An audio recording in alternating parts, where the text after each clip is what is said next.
Nous allons parler ici d'utilisation des matrices et plus particulièrement dans le cas des suites de matrices.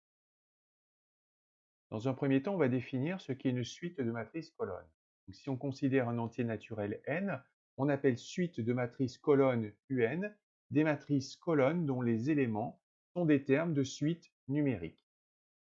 De la même façon, on peut définir une suite de matrices lignes. Exemple, la suite UN définie pour tout entier naturel n par UN égale 3 plus 1 sur n et n carré plus 1 est une suite de matrices colonnes.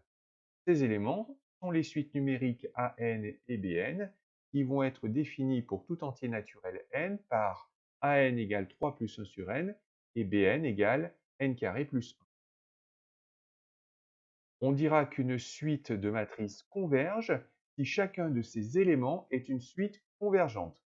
Dans ce cas, la limite de cette suite de matrices est la matrice des limites de ces éléments. Sinon, on dit que la suite de matrices diverge.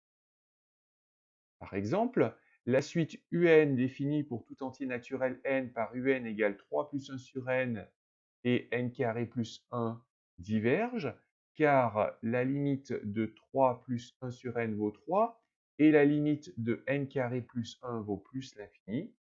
Une des deux limites n'est pas finie, donc la suite UN diverge. En revanche, la suite Vn définie pour tout entier naturel n par Vn égale 3 sur n et moins 2 converge vers 0, moins 2, car la limite de 3 sur n vaut 0 et la limite de moins 2 vaut moins 2.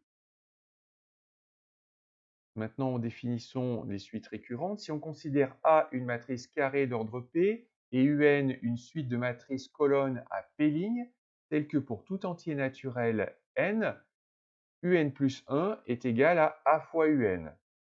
Pour tout entier naturel n, on a UN égale A puissance n fois U0.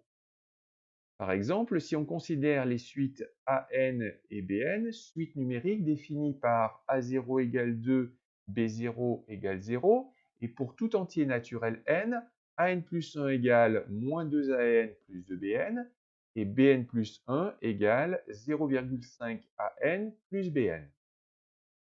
On peut définir la suite UN comme étant une suite matricielle de termes AN et BN, donc une suite de matrices colonnes, et A, la matrice carrée d'ordre 2, qui a pour coefficient moins 2, 2, 0,5, 1.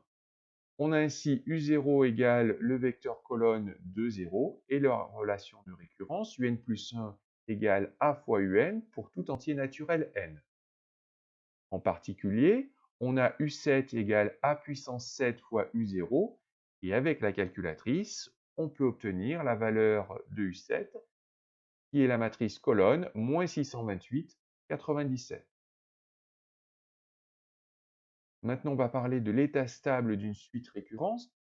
Si on considère A une matrice carrée d'ordre P, B une matrice colonne à P ligne, et UN une suite de matrices colonnes à P ligne, telle que pour tout entier naturel n, UN plus 1 est égal à A fois UN plus B. Si la suite UN converge, alors sa limite S est une matrice colonne à P ligne qui vérifie S égale AS plus B. Cette matrice S est appelée état stable de la suite UN. Comment est-ce qu'on va faire pour déterminer cet état stable? Eh bien, si la matrice I-A est inversible, alors il existe un unique état stable S, et on a S égale l'inverse de la matrice I-A fois la matrice B. Par exemple, soit UN, la suite définie par U0 égale le vecteur colonne moins 4, 5, et la relation de récurrence UN plus 1 en fonction de UN que vous avez juste à côté pour tout entier naturel n. On peut définir une matrice A et une matrice B, telle que pour tout entier naturel n, on a UN plus 1 égale A fois UN plus B. On obtient les coordonnées de la matrice I-A, qui sont 0,5 moins 1, 0, 1,5. Avec la calculatrice, on trouve que la matrice I-A est inversible et on peut calculer l'inverse de la matrice I-A fois la matrice B. On obtient le vecteur 6, 2.